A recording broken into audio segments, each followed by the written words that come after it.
विशेष तरीच म्हणवावे पुरुष, या उपरी आता विशेष काय लिहावे. तव शौर्याचा एक अंश दे, तव धैर्याचा जरा स्पर्श दे, तव तेजातील एक किरण दे, जीवनातला एकच क्षण दे. त्या दीप्तीतून दाही दिशा द्रुत उजळून टाकू, उसू पानिपत पुन्हा लिहायामचे भारत व्यास वाल्मिकी येतील धावत. महामंत्राये नवे शब्द साधा, जयाच्या स्मृतीने जळे मुलेंच बाधा. नुरे देश अवघा जयाच्या अभावी, शिवाजी जपू राष्ट्रमंत प्रभावी. पुंडलिक वरदेवा विठ्ठल श्री ज्ञानदेव तुकाराम माऊली ज्ञानेश्वर महाराज की जय. जगद्गुरु तुकाराम महाराज की जय. छत्रपती शिवाजी महाराज की जय. धर्मवीर संभाजी महाराज की जय.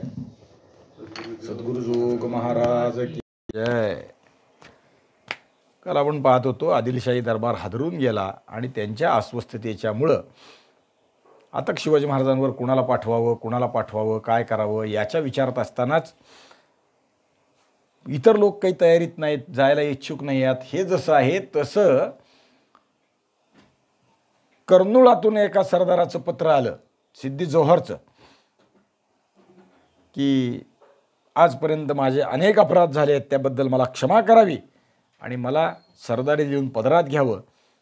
शिवाजीराजाचा निपात करण्याची कामगिरी मी स्वीकारतो, किंवा जर दरबार एखादी कामगिरी मला देईल तर त्या कामगिरीवर मी जातीनं लक्ष घालेन किंवा मी प्रामाणिकपणे ती कामगिरी करेन, असं त्यांनी पत्र लिहिलं.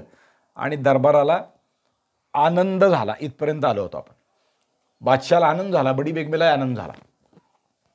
आणि मग त्यांनी त्याला पत्र लिहिलं की आमच्या निस्बतीला दुसरे पुष्कळ लोक आहेत, आमच्याकडे भरपूर लोक आहेत, पण जे शिवाजीराजाच्या निपातही करू शकतात, पण तुम्ही पत्र लिहिलं आहे म्हणून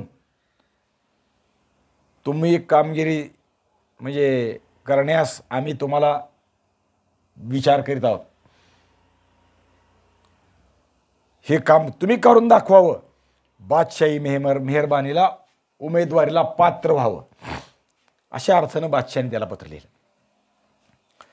खरं तर बादशाहाचा हा वरवरचा भाव होता, आतलं अंतस्थ घाबरून गेलेला आहे सगळं.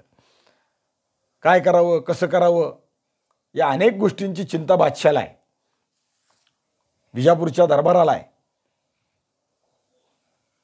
पण त्यांची अवस्था कशी झालेली आहे, एखाद्या बहिरी ससाण्याच्या तावडीत सापडलेल्या शिकारीसारखी, चिमणीसारखी अवस्था झाली आहे. पण आव मात्र आणतायत सिंहाचा, वाघाचा. आणि हे पत्र घेऊन काशी तिमाजी या माणसाला विजापूर दरबारानं कर्नूलला पाठवलं. तो सिद्दी जोहरकडे गेला कर्नूलात आणि तिथून त्या सिद्दी जोहरला घेऊन विजापुरात आला. हे पत्र बादशाहाने दिलंय, चला विजापुरात या. आणि तो विजापुरात आला. सिद्धीबरोबर त्याची फौज आली. सिद्धी म्हणजे एकटा नाही, त्याची फौज आहे. कारण हा जो आहे सिद्धी जोहर, हा स्वतंत्र वेगळ्या विचाराचा माणूस आहे, स्वतंत्र वर्तन करणारा माणूस आहे. आत्तापर्यंत हा गुलाम म्हणून आला होता या देशात. जसं मलिक अंबर आपण मागे विचार केला, गुलाम म्हणून विकत घेतला होता, पण इथं आल्यावर कर्तबगारीवर मोठा झाला. अनेक लोकांचा जमाव यानं पदरी बाळगला. सिद्धी लोकच याने जमवली आणि त्यातून हा पराक्रमी सरदार म्हणून निर्माण झाला. पण हा आदिलशहा दरबारचा सरदार नाही आहे. हा कोण आहे? हा एक सामान्य गुलामातून उत्पन्न झालेला एक सरदार. आणि अनेक लोक जमा करून हा कर्नूलच्या सुभेदाराला हाकलून देऊन स्वतःच कर्नूलचा राजा म्हणून वागत असलेला माणूस आहे. कर्नूल हे आहे बादशाचं. आणि त्यामुळे बादशाची, आदिलशहाची याच्यावर मर्जी नाही किंवा विरोधक आहे. हाही तसा त्या अर्थी बादशाचा शत्रूच आहे. पण हा स्वतःहून जेव्हा बादशाचा प्रदेश, बादशाचं वर्चस्व झुगारून आपल्या ताब्यात ठेवतोय, तेव्हा याचं पारिपत्य करणं आवश्यक आहे. पण स्वतःहून जेव्हा पत्र लिहितोय तेव्हा बादशाह विचार करतोय की सिद्धी मेला काय आणि शिवाजी मेला काय, दोघांचं भांडण लागलेलं बरंच आहे. सिद्धी आपली बाजू घेऊन शिवाजी राजाशी भांडायला जातोय ना, येऊ द्या. आणि म्हणून त्याच्या बाकीच्या सगळ्या गोष्टींकडे दुर्लक्ष करून दुसरा माणूस नाही आहे ना, तो पण भाग आहे. आणि सिद्धीची कर्तबगारी विशेष आहे म्हणून बादशाह त्याला बोलवून घेतोय. तिमाजीरावला काशी तिमाजीला पाठवलं आणि त्याला बोलवून घेतलं. बरोबर हापशांची फौज आहे. गांधील माशा चावल्यासारखे जाड ओठ. सिद्धीचं वर्णन कसं आहे? गांधील माशा चावल्यासारखे जाड ओठ, मोठे ओठ आहेत, टपोरे डोळे, राकट भिव्या, दिसायला काळे कबिन्ना. ही फौज म्हणजे काळी समुद्रच जाऊन चालत आला. कुरळे केस, रंग काळा. पण रंगाला काय, वर्णनाला काळाला नाव ठेवायचं काय कारण? रंगानं काळा आहे म्हणून काय त्याज्य असतो काय? ते देवानं दिलेला गुण आहे. त्याचा विचार करायला नको. त्याचा विचार कुठं करायला हवा? म्हणजे सौंदर्य पुरुषाचं कुठं पाहावं? पराक्रमात पाहावं. आणि स्त्रीचं सौंदर्य वेगळ्या अर्थानं पाहावं. तसं सिद्धीचं सौंदर्य पाहायचं आहे तर ते पराक्रमात पाहिलं पाहिजे. त्याचे गुण, त्याचं कर्तृत्व ते पाहिलं पाहिजे. तो सिद्धी रंगरूपानं थट्टा करण्यासारखा नाही. हापशाची जात खरोखरच शूराची, शूरपणात अत्यंत खडतर, पराक्रमी, चिवट तसेच लढायला पक्के योद्धे आहेत. कारण जेव्हा जंजिऱ्याचा विचार आपण करतो तेव्हा जंजिरा सिद्ध्यांच्या ताब्यात आहे. हे सिद्धी हे दुसरे आहेत. हा म्हणजे सिद्धी जातीने एक आहेत पण वेगळे वेगळे आहेत. हा सिद्धी जोहर हा वेगळा, सिद्धी जो जंजिऱ्यातला आहे तो वेगळा. आणि हा सिद्धी जोहर आता बादशाहकडे पत्र पाठवून बादशाहने त्याला बोलवून घेतलेला आहे. आपल्या बरोबरची फौज घेऊन आलाय.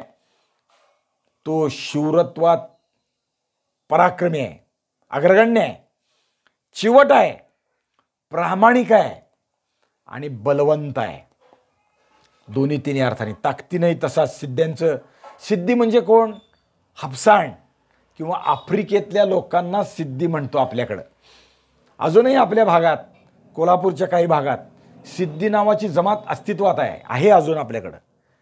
जंजिऱ्याच्या परिसरात सिद्धी आहेत, अजूनही ते आहेत. म्हणजे आफ्रिकेतून आलेले ते जेव्हा केव्हा इथं वसाहत करून राहिले तेव्हापासून इथं आहेत. पण त्यांचे आफ्रिकेतले जे गुणधर्म आहेत शरीराचे, वर्णाचे, ते तसेच आहेत. रंगानं आपण जेव्हा ऑलिम्पिकच्या स्पर्धा पाहतो किंवा टी व्हीवर लोक पाहतो त्यावेळी ते आफ्रिकेतले जे खेळाडू असतात ते लगेच ओळखू येतात. काळे, निग्रो म्हणतात त्यांना. वर्णानं काळे असतात, शरीरानं बळकट असतात, पुष्ट असतात, ताकदवर असतात. अनेक स्पर्धात ते नावं गाजवतात. गती प्रचंड असते. पळण्याच्या स्पर्धेत ते पुढे असतात कित्येक वेळा. म्हणजे या अर्थानं त्याचा विचार करतोय आपण. आता सिद्धीचा विचार आहे तो तसा आहे पण शूरपणात तो चिवट आहे, शूर आहे, पराक्रमी आहे. त्याच्या अंगी रेड्याचं बळ आहे. खांद्यावर तलवार टाकून उघडे बंब देह एकदा का बंदोबस्ताला उभे राहिले की मग बघणाऱ्याची धास्ती बसावी. शत्रूकडच्या हत्तींनाही त्याचं भ्याव वाटावं असं त्यांचं वर्तन आहे. बघितल्यावर तसे दिसतात. हापशाची जात बुद्धिमान नाही कोण म्हणतं? मलिक अंबर नव्हता का? हापशी होता, गुलाम होता, परंतु पराक्रमाच्या जोरावर तो निजामशाहीचा वजीर बनला. नुसतं वजीर नाही, कर्तबगार वजीर म्हणून हिंदू राष्ट्रात ज्या लोकांची नावं घेतली जातात त्यातला तो एक आहे. सामान्य माणूस नाही तो. काय झाले? या देशात ज्या लोकांची नावं घ्यावीत अशातला एक आहे मलिक अंबर. मलिक अंबरनं जमीन महसुलाची प्रतवारी ठरवलेली आहे. आपल्या इथं महाराष्ट्रातली प्रतवारी मलिक अंबरनं बसवलेली आहे आणि तीच पुढे चालत आली. त्यात शिवाजी महाराजांनी, दादोजी कोंडदेवांनी दुरुस्ती केली, बदल केले. शिवाजी महाराजांनी बसवलेली रयतेची प्रतवारी म्हणजे शेताची प्रतवारी आपण आत्ता वापरतोय त्यात ती आहे. शेताच्या प्रतिवारीत अनेक गोष्टी कराव्या लागतात. मोजमाप शेताचं सगळ्याचं सारखं असू शकतं पण त्या जमिनीचा मकदूर काय आहे, पीक कसं येतं, कोकणात काय येऊ शकतं, काय ज्याला घाटावर काय येऊ शकतं, त्याचा दर्जा वेगळा वेगळा आहे. मुरबाड जमीन वेगळी, काळी जमीन वेगळी, तांबडी जमीन वेगळी, प्रत्येकीत येणारं पीक वेगळं, खडकाळ वेगळी, पाणथळ वेगळी. प्रत्येकाचा उपयोग वेगळ्या पद्धतीने करता येतो, त्याचा विचार करून त्याचा मकदूर ठरवावा लागतो आणि त्याच्याप्रमाणे त्याचा महसूल घ्यावा लागतो. हा विचार मलिक अंबरने या महाराष्ट्रात पहिल्यांदा, त्याच्या आधी असेल आपल्याकडे, पण तो विचार परिवर्तन करण्याच्या, काही गोष्टी करण्याचा याचा विचार मलिक अंबरने केला. धारा पद्धती त्यानं बसवली. म्हणजे तो कर्तबगार आहे, सिद्धी आहे म्हणून टाकावं नाही. तसे इतरही सिद्धी आहेत, त्यातला हा आहे सिद्धी जोहर. तसाच आहे, कर्तबगार आहे, विचारी आहे, बळकट आहे, चिवट आहे आणि सगळ्यात मोठा आहे म्हणजे तो प्रामाणिक आहे. सिद्धी प्रामाणिक असतात. जंजिऱ्याचा जेव्हा विचार करतो तेव्हा जंजिरा, मी काल परवाच सांगितलं, 1952 पर्यंत स्वतंत्र म्हणजे भारतात आला नाही, जंजिरा आला नाही. ज्यावेळी शिवाजी महाराजांच्या आधी जंजिऱ्यावर सिद्ध्यांची सत्ता बसली त्यावेळी इथं पूर्वी आपल्या कोकणातल्या कोळी लोकांची सत्ता होती. जंजिऱ्याचा कोट साधा होता, लाकडाचा कोट होता, फार काही मोठा नव्हता. रामा कोळ्याची सत्ता होती. जंजिरा अजिंक्य आहे, अभेद्य आहे. रामा कोळ्याच्याही काळात, त्याच्या आधीच्याही काळात कोळ्यांचं तिथं राज्य होतं, तेव्हाही तो अभेद्य होता. पण या सिद्ध्यांना वाटलं की हे ठाणं आपल्याला असायला पाहिजे आणि म्हणून त्यांनी कपट केलं आणि हा किल्ला जिंकला. आणि एकदा सिद्धींची सत्ता बसली की ती 52 पर्यंत, म्हणजे शिवरात किती आहेत ते, तो त्यांनी लाकडाचा कोट काढला आणि दगडी कोट बांधला, म्हणजे तटबंदी बांधली. सुमारे 700 वर्षाहून अधिक काळ त्यांची सत्ता जंजिऱ्यावर आहे. शूरत्वात कमी नाहीत, बुद्धिमत्तेत कमी नाहीत. एक मेला दुसरा त्याच्या पोरगाच नाही, नातू, असं नाही परंपरा चालली. जो कर्तबगार आहे तो जंजिऱ्याचा राजा, ज्याचं कर्तृत्व मोठं आहे तो राजा. परंपरेनं चाललं नाही त्यांच्या. अशा पद्धतीने या सिद्ध्यांनी जंजिरा राखला. त्या सिद्धींपैकी जंजिऱ्याच्या सिद्धीतला नाही हा सिद्धी संबूल, सिद्धी खैरियत, सिद्धी कासिम ह्यातला नाही, पण हा सिद्धी आहे, अफसाणातला आहे, हाफसाणातला आहे, हापशी आहे, त्यामुळे त्याला हापशी म्हणतात. आणि तो सिद्धी जोहर कर्नुळात स्वतःची आपलं बारकं का होईना पण राज्य स्थापावं या भावनेनं आदिलशाही विरुद्ध बंड करून कर्नूल राज्य चालवित होता. पण यालाही आदिलशाहीबद्दल सॉफ्ट कॉर्नर होता. काही मला प्रयत्न कराल, मला काही काम सांगाल तर मी तुमच्याकडे कामास तयार आहे, आणि म्हणून त्याला बोलवून आणला. सिद्धी संबूल, सिद्धी याकूत, सिद्धी रेहान, सिद्धी दरवेश हे साळे कर्तृत्ववान, हिंदुस्थानच्या राजकारणात यांची नावं घ्यावीत अशी लोक आहेत. या सिद्धी जोहरचा जावाई सिद्धी मसऊद आहे, नाव ऐकून असाल आपण कदाचित. हा मसूद पुढं काय झाला माहिती आहे का, विजापूर दरबारचा वजीर झालाय, म्हणजे कर्तृत्वाचा विषय आहे म्हणून विचार करतोय आपण. कर्तबगार, बुद्धिमान, राजकारणी अशा अर्थ नाही, पण ह्यांचं राजकारण वाकडं तिकडं नाही, सरळ चालणार आहे. हा सिद्धी सरळ धोप माणूस आहे, मुत्सद्दीपणात कमी आहे, त्या मानानं सरळ नाकासमोर चालणारा शिपाईगडी आहे. त्यामुळं बादशाची मर्जी राखण्यासाठी काही करावं ही याची भावना नाही. राजकारणात जे चाटुगिरी म्हणतो का नाही आपण, सध्याचा शब्द असलेल्या मंत्र्याच्या पुढाऱ्याच्या पुढं करणं, आला गावात की त्याच्या मागं पुढं फिरणं किंवा त्याच्या तिथं ठिकाणी जाऊन मागं पुढं फिरणं, असला याचा स्वभाव नाही. आणि म्हणून हा बादशाच्या मर्जीतून बाहेर आहे. विजापुरात सिद्धी जोहर आला. दरबारात नव्या मोहिमेचा विषय सुरू व्हायला लागला आणि सिद्धीवर ही मोहीम सोपवण्यात आली. सिद्धीचा थाट दरबारात प्रचंड होता. आज बादशाने त्याचा गौरव केला. सिद्धीवर ही मोहीम टाकली. सांगितलं शिवाजी राजावर तुझी नेमणूक करण्यात आहे, तुम्हाला नेमजात करण्यात येत आहे.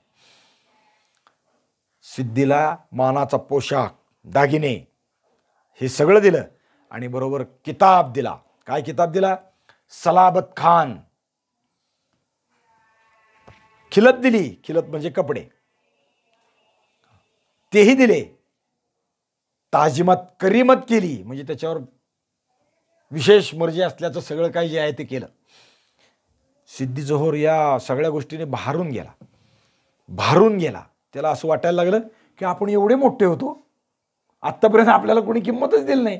बादशाह किती किंमत देतोय आज, एवढे आपण मोठे आहोत हे त्याला पहिल्यांदाच कळलं. त्याची स्तुती आजवर कधी झालीच नव्हती. याबरोबरच काशी तिमाजीराव त्यालाही फरमावलं, त्यालाही बोलवलं आणि त्याला दियानत राव हा किताब दिला. काशी तिमाजीचं कर्तृत्व काय? सिद्धी जोहरला दरबारात आणलं, हे कदाचित सिद्धीबरोबर यालाही पाठवलं बरोबर. दियानतराव म्हणजे काय? दियानतरावचा अर्थ, दियानत हा फारसी अरबी शब्द आहे, आपल्याकडचा नाही, पण त्याचा अर्थ आहे धर्म किंवा न्याय, आणि त्या अर्थाने धर्माने चालणारा असा किताब किंवा न्यायाधीश असा किताब बादशाहने दिला काशी तिमाजीला. आणि सिद्धीला तर दिलाच ना. सलाबत खान, सलाबत म्हणजे काय? हाही आपला शब्द नाही, खान तर नाहीच नाही, राव निदान आपला तरी आहे, पण सलाबत खान हा किताब दिला. सलाबतचा अर्थ अनेक अर्थांनी परिपूर्ण आहे, म्हणजे खूप त्याला पर्यायी शब्द आहेत, ज्याला समानार्थी शब्द म्हणतो. सलाबत हा पर्शियन आहे, पण त्याचा अर्थ वचक, त्याचा अर्थ छाप, त्याचा अर्थ दरारा, त्याचा अर्थ धाक, त्याचा अर्थ जरब, त्याचा अर्थ मजबूत, त्याचा अर्थ वर्चस्व. किती अर्थ आहेत पहा. एकाच शब्दाला पर्यायी अनेक शब्द असतात. आता यातल्या कोणत्याही अर्थानं हा किताब, वर्चस्व ज्याचा आता आहे असा खान, ज्याचा दरारा पसरणार आहे किंवा पसरला आहे जगभर असा तू, ज्याचा वचक, ज्याची छाप दुनियेवर उमटते असा तू, ज्याचं प्राबल्य जगावर उमटणार आहे असा तू, किंवा जो आता उत्कर्षाला आलेला आहे असा तू. उत्कर्ष हाही त्यातला आहे. दैवा ज्याला अनुकूल आहे असाही याचा अर्थ आहे सलाबतचा. कारण अनेक ठिकाणी पुढं त्या अर्थाने सलाबत हा शब्द वापरला गेलेला आहे, पुढं मागं. काही कट असं तर बेलाशक तुम्ही ते फोन कट करा बरं का. म्हणजे सलाबत खान अनेक अर्थाने विचार करून, ज्याला आता दैव अनुकूल आहे, म्हणजे कदाचित बादशाची मर्जी त्याच्यावर पडली आहे म्हणून दैव अनुकूल आहे. शिवाजी राजावर युद्धावर चाललाय म्हणून दैव अनुकूल आहे, कारण पुढच्या बाबतीत अफजल खानाचं झालं ते याचं होऊ नये असं वाटतंय म्हणून दैव अनुकूल आहे, आधीच आपण म्हणायचं. इतक्या सगळ्या गोष्टींचा विचार करून या किताबाचा अर्थ लावता येण्यासारखा आहे. सलाबत खान किताब दिला. सिद्धी जोहरला शिवाजी राजावर नामजात करण्यात आलं, तो आता निघाला. ते पाहून इतर सरदारांना हुरूप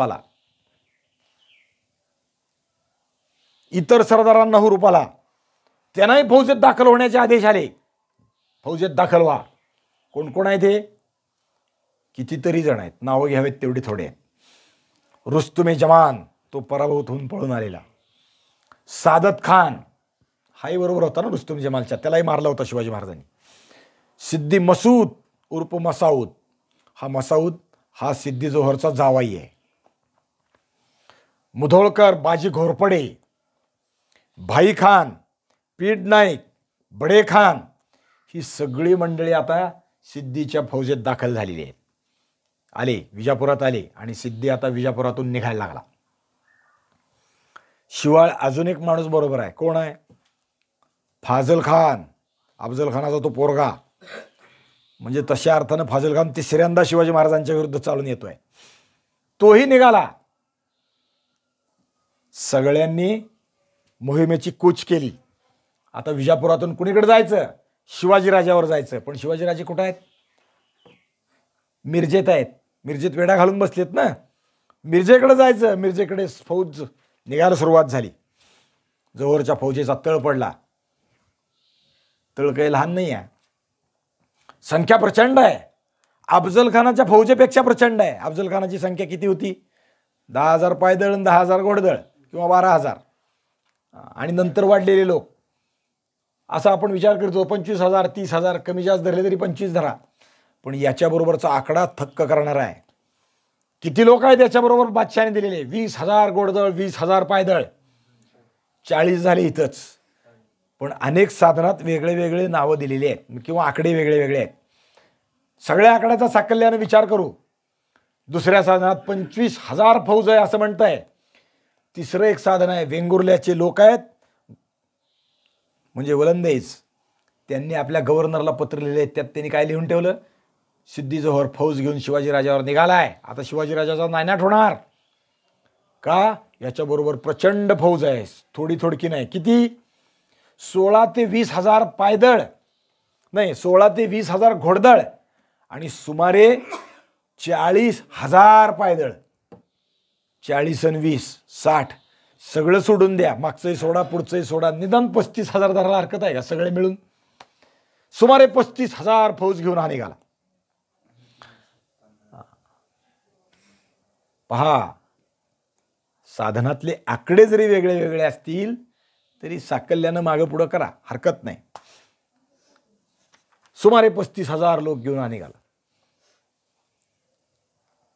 विजापूर पुन्हा एकदा गजबजलं. पूर्वीच्या अनुभवानं शहाणी झालेले लोक होते. 2दा आपण मार खाल्लाय, 2दा नाही 3दा मार खाल्लाय, 3दा नाही अनेक वेळा. का?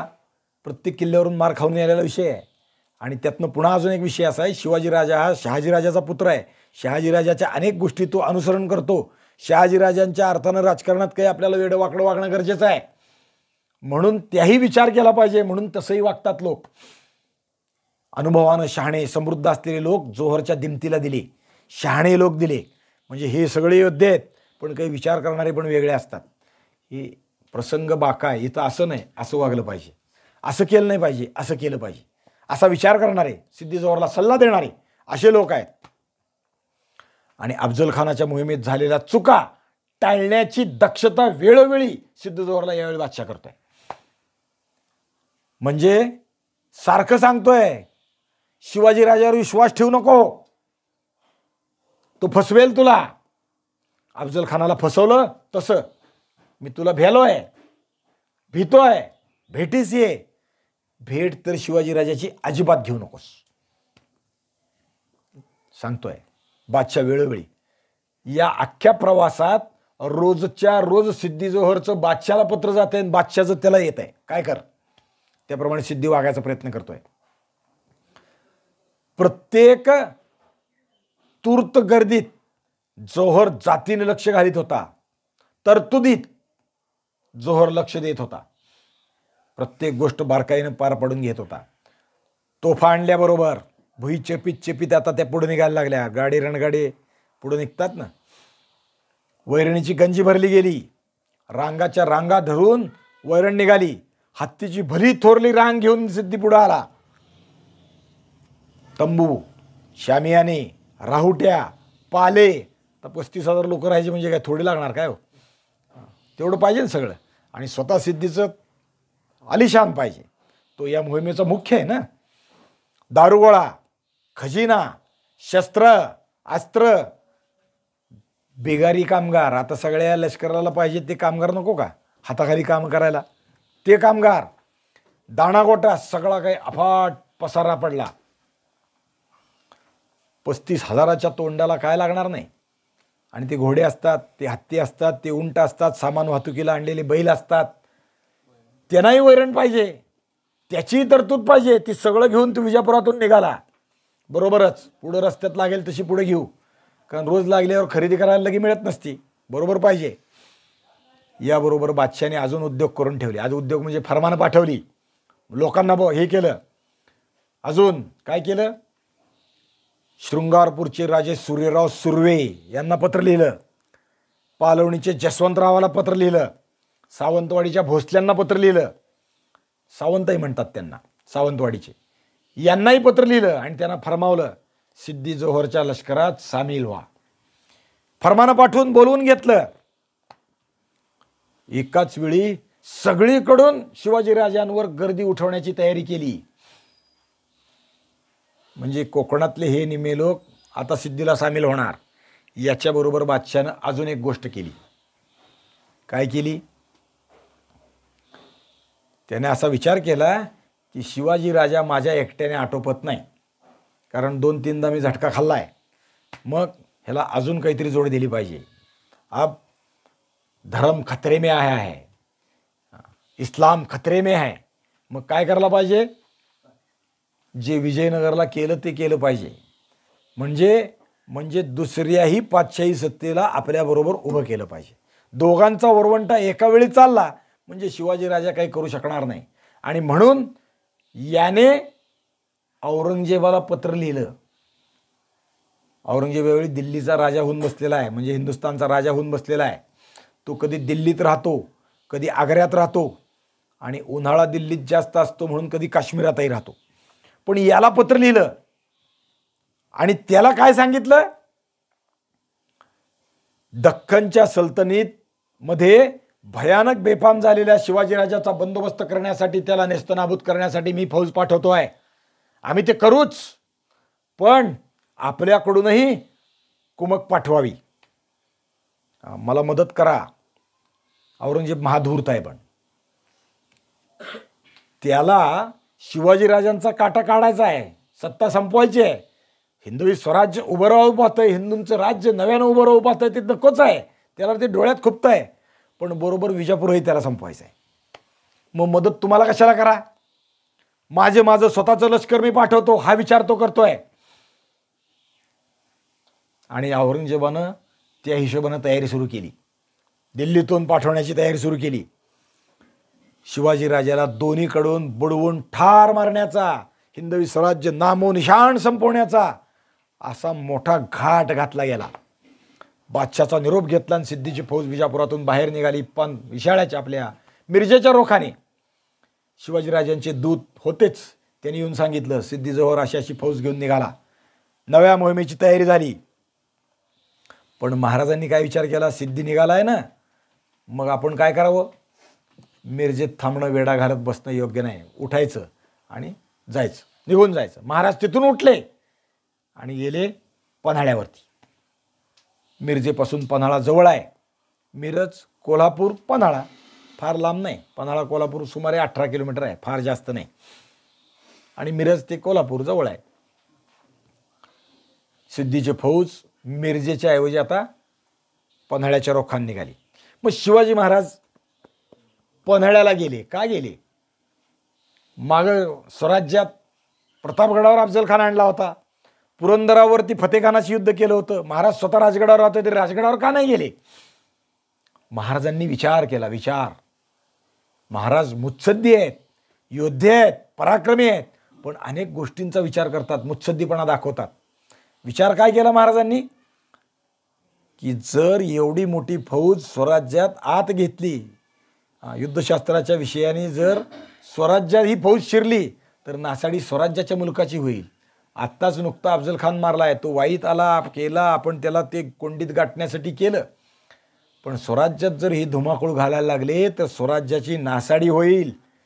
ते होऊ नये, जनतेला त्रास होऊ नये, म्हणून स्वराज्याच्या सरहद्दीवर उभा राहू. आतच यायला द्यायला नको शत्रूला, तिथंच थांबू. आपली लढाई कुठलीही करत असताना शत्रूच्या मुलकात व्हावी, आपल्या मुलकात नाही. कोल्हापूर तसं सरहद्दीवरचं गाव आहे, म्हणून महाराज तिथं थांबले, पन्हाळ्यात थांबले. किल्ला पन्हाळ्याचा बळकट आहे. शिलाहार गंडरादित्यांचा राजधानीचा किल्ला आहे, सामान्य किल्ला नाही. सिद्धीजवळला जिंकता येणं शक्य नाही. आपण किल्ल्यात राहू. काय करायचं विचार करू, कारण महाराज पुढचा विचार करतात. हे दिवस आता काही दिवसानं पावसाळा येणार आहे, तोपर्यंत सिद्धीला ते शक्य नाही. पावसाळ्यात आपण झटका देऊ असा त्याला, त्याच्या आधी एखादा, की सिद्धी पळून जाईल. नेताजी पालकर बाहेर धुमाकूळ घालतोय, तोही शिवाजी महाराजांना सहाय्य करता म्हणून आपण किल्ल्यात राहिलो तर खालून हल्ला करून सिद्धीची फौज मोडून काढेल आणि आपण बरोबर करू. हा शिवाजी महाराजांचा विचार आहे. या अर्थाने शिवाजी महाराज पन्हाळ्यावर जाऊन राहिले. स्वराज्याचा, संरक्षणाचा विचार, जनतेच्या हिताचा विचार करून महाराज पन्हाळ्यावर जाऊन राहिले. आताचे राज्यकर्ते शिवाजी महाराजांसारखा विचार करीत नाही. शिवाजी महाराज अनेक दृष्टीत, जेव्हा जेव्हा शिवाजी महाराजांनी सैन्याच्या मोहिमा केल्या, तेव्हा तेव्हा सैन्याला आदेश आहेत, सैन्याच्या मोहिमेवर जाताना गावात जायचं नाही, कारण गावात सैन्य गेले की गावात घबराट उडते. वस्ती गावाच्या बाहेर करायची, गावात जायचं नाही. गावात जाऊन काही पाहिजे असेल तर ते विकत घ्यायचं, लुटून आणायचं नाही. शिवाजी महाराज असे आहेत. त्यामुळे मराठा लष्कर कायम कधीही गावात वस्तीला राहत नाही, गावाच्या बाहेर राहत होतं. शिवाजी महाराजांच्या काळानंतर सुद्धा जेव्हा हे चुकलं तेव्हा आमचा पराभव झाला. इथं शिवाजी महाराजांनी घालून दिलेली शिस्त आहे. त्या अर्थाने विचार करतात, जनतेला त्रास झाला नाही पाहिजे याचा विचार शिवाजी महाराज करतात. म्हणून ते पन्हाळ्यावर जाऊन राहिले, आत नाही, स्वराज्यात आत नाही आले, पन्हाळ्यावर जाऊन राहिले. आणि इकडं मिरजेत किल्लेदाराला आनंद वाटायला लागला. आपलं कर्तृत्व असं आहे अफजल खानापेक्षा जास्त. का? अफजल खानाला शिवाजी महाराजांनी मारला, फाजल खानाला म्हणजे पराभूत केला, रुस्तुम जमान पळून गेला. पण मी किल्ल्याचा वेढा लढवीत असताना शिवाजीराजा वेडा सोडून निघून गेला. खरोखरच त्याला अभिमान वाटायला लागला. खरं काय कारण होतं आपल्याला माहिती आहे. खरं काय कारण होतं अभ्यासातनं काढायचं. त्याला वाटायला लागलं माझं आपलं कर्तृत्व मोठं आहे. शिवाजीराजा निघून गेला. त्याला बाहेरची भानगड अजून माहीत नाही. शिवाजीराजा निघून गेला. विजापूरच्या दरबारातही यावेळी आनंद झाला. कारण सिद्धी नुसता नामजात केला तर शिवाजीराजा पळून गेला. मिरजेचा वेडा सोडून पळून गेला. ही आपल्या विजयाची नांदी आहे असं सिद्धीलाही वाटायला लागलं आणि विजापूरच्या दरबाराला बादशाहलाही वाटायला लागलं. याचं कारणही आहे, नुसतं बोलतोय असं नाही. या अर्थाने आपला आता विजय प्राप्त व्हायला लागलेला आहे. शिवाजीराजा आता आपल्याला भिवून पळून चालला. सिद्धीची नेमणूक केली. या अर्थाने बादशाहांनी सगळ्या सरदारांना पत्र लिहिली त्यांचा हुरूप वाढवण्यासाठी. त्यातलं एक पत्र तारीख 3 फेब्रुवारी 3 मार्च 1660 या दिवशी लिहिलं. कुणाला लिहिलं? शिवाजी महाराजांचे धाकटे भाऊ, सावत्र भाऊ वेकोजीराजे किंवा व्यंकोजीराजे यांना लिहिलं. याच्या आदल्याच दिवशी तारीख 2 मार्च 1660 या दिवशी पाडवा होता, गुढीपाडवा होता. शार्वरी नाम संवत्सर सुरू झालं आणि याच दिवशी शिवाजी महाराज मिरजेतून उठले आणि पन्हाळ्यावरती आले. गुढीपाडव्याच्या दिवशी पन्हाळ्यावर महाराज आले. गुढ्यात तोरणं पन्हाळ्यावर लागली. गुढीपाडव्याचा दिवस महाराजांनी पन्हाळ्यावर साजरा केला आणि महाराजांनी पन्हाळ्याच्या बंदोबस्ताला सुरुवात केली. आता सिद्धी इथे येईल. आपली व्यवस्था उत्तम असली पाहिजे. गडबड होता कामा नाही. मग पन्हाळ्यावर काय पाहिजे? माणसं पाहिजेत. माणसं तर बरोबर आहेत. चौक्या पाहरे लावले पाहिजेत, गडावरचे लावले पाहिजेत, खालचे लावले पाहिजेत. गडावर रसद भरली पाहिजे. रसद म्हणजे दाणा, गोटा, खायला वैरण, जनावरांसाठी माणसासाठी सगळी व्यवस्था महाराजांनी केली. पन्हाळ्यावर जर कधी जाल तर आताही पहा, पन्हाळ्यावर पूर्वंपार पहिल्यापासून असलेले गंगा आणि यमुना या नावाचे कोठार आहेत. 2 धान्य कोठार आहेत. मोठीच्या मोठे आहेत. कधीही पहा. म्हणजे आता सुद्धा धान्य कोठारं सरकारची जेवढी नसतात किंवा उघड्यावरच बांधतं सरकार, नुसतं धान्य साठवून ठेवतो, त्याहून मोठी कोठार आहेत. प्रचंड आहेत. म्हणजे त्यामध्ये जर ज्वारीची पोती भरून ठेवली तर कमीत कमी 50 ट्रक ज्वारी भरेल. याच्यापेक्षा जास्त मोठी कोठार आहेत तिथं पन्हाळ्यावर. 2 कोठार आहेत. धान्य कोठार आहेत. अजूनही अस्तित्वात आहेत. कधी गेलात पन्हाळा पहा. कधी आपली सहल निघते दरवर्षी एक, आपण काढूयात ती. पन्हाळ्यावरच जाईल असं नाही. मागच्या वर्षी झाली पन्हाळा, यंदा दुसरीकडे जाऊ. थोडं लक्ष ठेवा. किल्ले पहा, त्याशिवाय कळत नाही. शिवाजी महाराजांनी आपली व्यवस्था करायला सुरुवात केली. किल्ल्याला जर हा आता आला तर वेढा घालणार विचार करतात महाराज आणि तिथं बंदोबस्त केला पाहिजे म्हणून किल्ल्यावरची व्यवस्था करायला लागली. शिवाजी महाराज तारीख 10 नोव्हेंबर 1659ला अफजल खान मारला. त्याच्या आधी आईसाहेबांना भेटून बाहेर पडले होते, नमस्कार करून बाहेर पडले होते. अफजल खान मारला. खरं तर तुमच्या आमच्यासारखा सामान्य माणूस असताना तर अफजल खान मारला की पळत पळत आयला भेटायला गेला असता. शाळेत नुसता रिझल्ट लागतो एका पेपरचा, ते सुद्धा सगळ्याचा नाही. 100 पैकी 36 मार्क पडले. किती? 36. आनंद होतो. पास झालो. घरी दाखवायला पळत पळत जातो.